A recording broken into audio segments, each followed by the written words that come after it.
Like clockwork, they begin to assemble. Men on this side, the women at the other end. Everything must be perfect. The shirt, the pants, the shoes, the blouse, the headscarf. Nothing can be left to chance.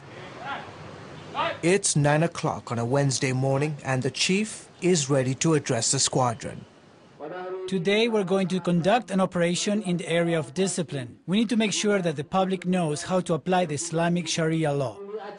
Meet the men and women of Wilayatullah Hizbah, which in Indonesia means control team. They're part of a special police unit that enforces Islamic law, also known as Sharia.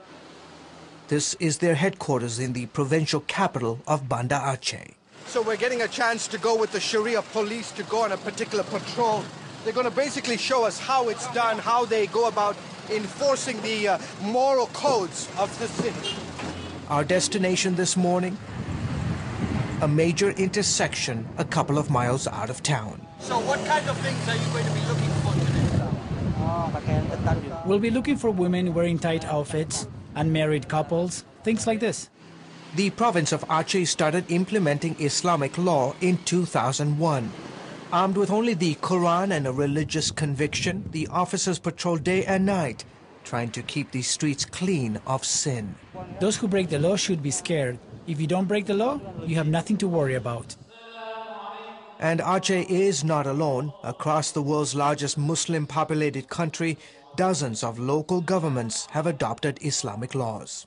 And it's not just the responsibility of the Sharia police to enforce these laws. Every citizen in this province is also a member of our force, making sure that everyone is adhering to these laws.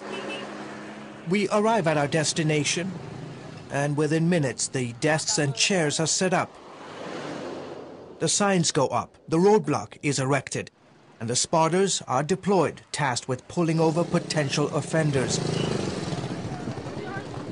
And guess what? It doesn't take long before the first offender is tagged. 32-year-old Yanti was on her way to work. Yanti is told why she's being stopped today. A female officer then escorts her to a desk where her ID, phone number, address, and other details are logged. A few minutes later, Yanti pays a visit to Mr. Hamdani Hadi, the resident Islamic scholar on duty for this operation. Mr. Hadi spends time explaining what the Qur'an says about how a woman should dress in public. Women must be covered from head to toe. Even the palm of their hand should not be seen. They can't wear clothing that is tight or show the curve of the body. When we find someone who has broken this law, we will issue a warning and instruct them on how to dress better in the future. Violators are given 3 warnings. The 4th infraction lands you behind bars.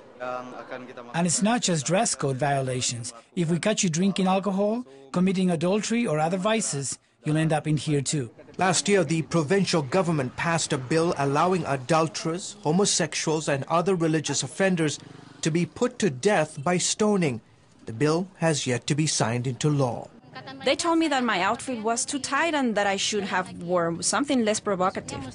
I really felt scared. I actually feel guilty for what I'm wearing. There are some 2,500 men and women who today patrol the cities and villages of Aceh. These folks see themselves as the moral and spiritual guardians of the province. 27-year-old Deti Juliati joined the Sharia police force a couple of years ago. She believes her role is critical to ensuring that women live a wholesome life and avoid situations that can bring unwanted attention. When women wear outfits that are inappropriate, it can turn men on. Men are mesmerized by the curve of a woman's body, and that can be fatal. Giuliatti sees young girls like Fabrianita, who was also stopped because of her outfit, as vulnerable minds open to un-Islamic thoughts and deeds. I've never been stopped before, but I had this feeling this morning when I left home that perhaps my pants were too tight or that my top was a little too flashy. I'll be more careful next time.